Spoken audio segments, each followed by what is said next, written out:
Nobody gets here by mistake.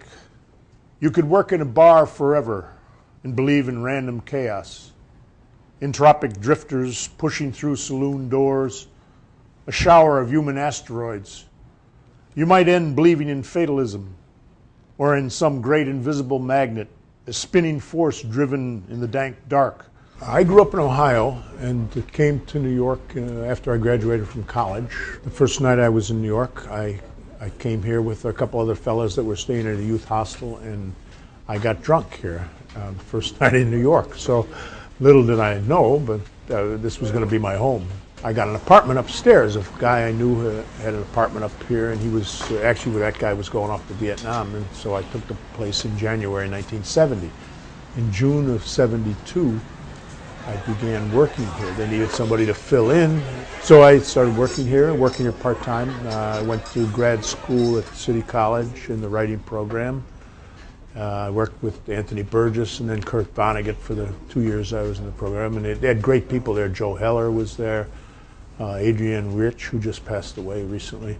I couldn't get a grip on a novel about the place, so I ended up starting to write poems about it, but I didn't really work on them that hard until the late 90s. I started to really pull it together. I would stay in here at night when there would be a night watchman here, but I'd stay here and sit here and look at the things on the walls. You sort of open yourself up. That's where the poetry begin. The writing of it is something else. There's two things in here. It's the people, and if they're not talking to people, then they're looking at the walls and they want to see what are things. But what do the things really represent? The things really have to do with life and people too. When you pause and you look around and you realize you're where people stood 150 years ago. You know, Melville was here. He was drinking at this bar.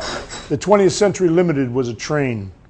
Poets, playwrights, and painters, cops and firemen and Pinkerton guys, alemen, and radio joes and TV yokels, veterans and spies next to barbers and bellhops. Baseball players, boxers, and promoters. Through world wars and depressions and memory, they told stories to make you laugh and weep. The magnet word, and in they came. I actually was going to go back to school for hotel management, but my father died, and a couple times things like that conspired against me changing. I went back to grad school and took education classes I was going to teach. That was in the late 80s. And then my wife got cancer, and I couldn't switch at that point. You sort of realize you're doing what you're supposed to be doing. Or you do what you have to do, whatever way you want to look at it. Painters and writers of obscure prominence. City workers with Midas pensions. Bus drivers, librarians, electricians and welders. Heroes, nut jobs, nurses, and teachers. I want my poetry to transcend just the bar. Even though it's about the bar, it's also about humanity and people and what they go through in life. The juxtaposition of high life and low life here, it really, for me, it really is where it's at. The incongruency of things that shouldn't work.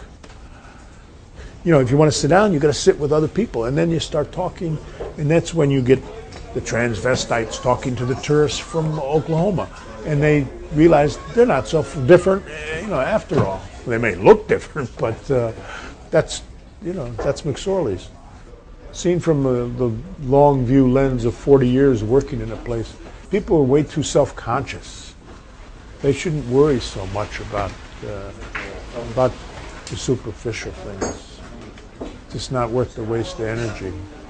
You worry about loving somebody and caring for your family or whoever you really care about. But it's the people. It always comes back to the people. I mean, with no people, no place. Look around, get drunk, tell a tale, then disappear back into the world. The clay of their words, the muck of the bar, the force driving the field.